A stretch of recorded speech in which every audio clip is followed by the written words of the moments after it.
રાજકોટ મહાનગરપાલિકા આજથી ખર્ચમાં કાપ મૂકવા માટે કરકસરના કડક પગલાં શરૂ કરવામાં આવ્યા છે। મનપા દ્વારા ડીઝલ ખરીદીમાં કન્ઝ્યુમર રેટ પર બ્રેક મારીને હવેથી સસ્તા ભાવે ડીઝલ ખરીદવાનો મહત્વનો નિર્ણય લેવાયો છે।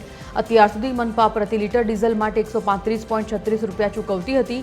રોજના 3500 લીટર ડીઝલના વપરાશ સામે આ નવા નિર્ણયથી મનપાએ દરરોજ 1.34 લાખ રૂપિયાની સીધી બચત થશે।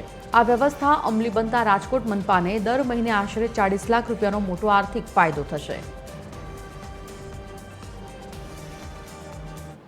કન્ઝ્યુમર પંપમાં હાલ ઈરાનની યુદ્ધની પરિસ્થિતિને લીધે કોર્પોરેશનને આશરે 20% માર્કેટ કરતાં 20-30% પેટ્રોલ ડીઝલ મોંઘા પડે છે।